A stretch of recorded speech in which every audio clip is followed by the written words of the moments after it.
Now I can stop myself from hearing myself echo all over the place, blah, blah, blah. So, for those people who want to be able to have a method of changing where the log file actually goes, it gets outputted to their system, here's what we can do. First thing we want to do is do a Google for how to make a hard link in Windows 7.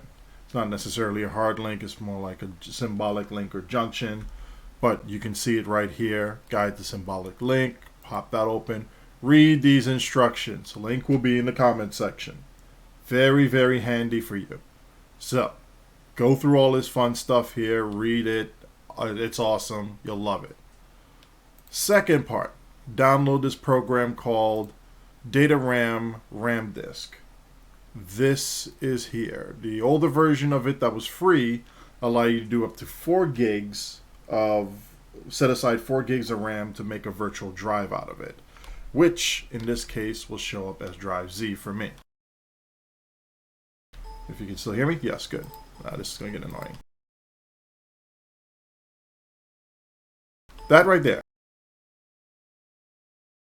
Drive Z is my RAM drive, and I've set aside 3 gigs and change in order to be able to use that. So I have that for my swap file and for the output file for STO. So you do this, you install it as a service. I think this version here, the free version is up to 1 gigs of your RAM can get put aside to use as a virtual drive.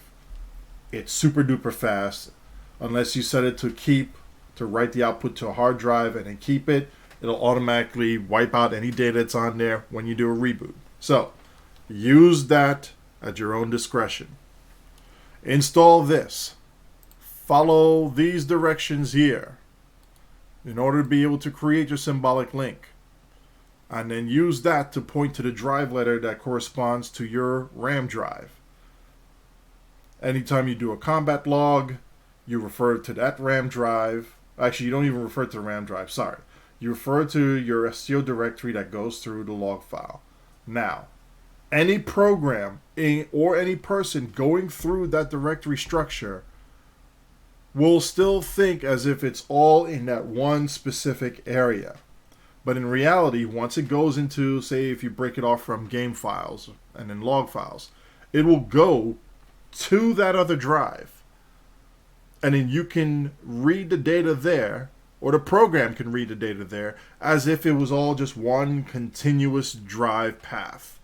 And it won't know the difference. You won't know the difference when you're navigating through it. It'll all be there. I have an example here where I actually output it to a larger drive here because I was doing something different with my RAM drive.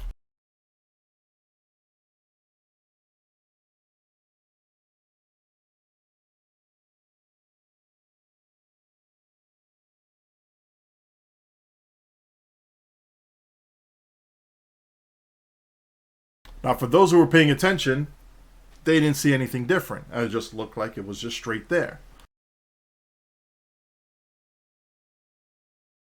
If you look very carefully at that folder, I need to set a different window for this. If you look very carefully at that folder, you would actually see it's showing up there as a slight notch or something, something indicating that that folder is different.